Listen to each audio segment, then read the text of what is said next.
Olá pessoal, meu nome é Valdir Miranda dos Santos, sou aluno do curso de Ciências Biológicas da Universidade Federal da Paraíba, do Polo de Araruna. Venho aqui apresentar para vocês um trabalho a pedido do professor José Soares do Nascimento, da disciplina de Biologia de Micro-Organismos. Então, o que foi nos dado foi um trabalho para falar sobre uma doença causada por bactéria. Então vem lá, vem no quadro resumo que eu escolhi aqui, ó, a leptospirose. Leptospirose é uma doença conhecida também como a zoonose, que é doença que é transmitida através de animais e no caso da leptospirose, através dos roedores e de outros animais. Essa doença, ela é infecciosa, febril e de início abrupto.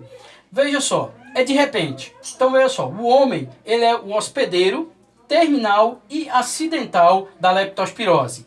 Vamos pensar um pouquinho agora no agente etiológico, que esse é nosso objeto de interesse, falar sobre as bactérias. São elas, essas bactérias do gênero Leptospira, que são responsáveis pela a doença denominada de leptospirose. Essa leptospira, ela tem um formato de um espiral, certo? As suas principais características é ser aeróbia, obrigatória, helicoidal, flexível e móvel através dos dois flagelos que ficam nas suas extremidades. Veja só, existem dois tipos de leptospira.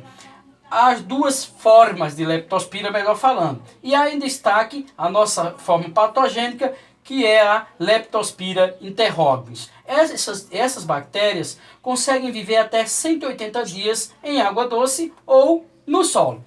Muito importante a gente lembrar dessa doença é que existe toda uma preocupação devido, por exemplo, às regiões sul e sudeste do Brasil, no caso, devido ao quê? Grande crescimento populacional das cidades, de forma desenfreada e com pouco saneamento básico. Também educação das pessoas, com certeza, que jogam lixo, fazendo com que as vias hídricas de esgoto não tenham passagem e ocorre assim as inundações. E isso é muito perigoso, porque através das inundações as águas podem ter essas bactérias presentes através da urina do rato e fazer com que as pessoas fiquem doentes. Então, isso é importante nós sabermos e vamos saber um pouco da transmissão dessa doença.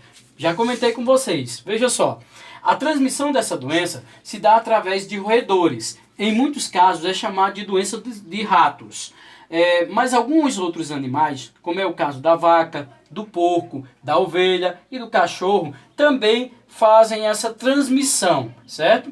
E pensando nisso, nós podemos comentar um pouco sobre a infecção humana, sobre como o ser humano ele fica exposto a essa doença, como essa doença ela penetra no ser humano. Então vamos lá. Através de uma exposição direta ou indireta, que é devido ao quê? A urina de animais, e pela penetração desses micro-organismos, no caso de bactéria, né?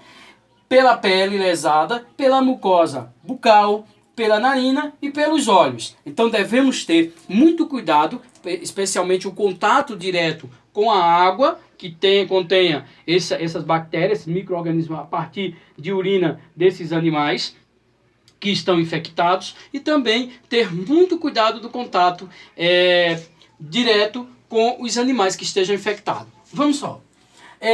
Algumas características dessa infecção, elas podem ser parecidas, por exemplo, com algumas doenças que a gente conhece, como é o caso da dengue e outras.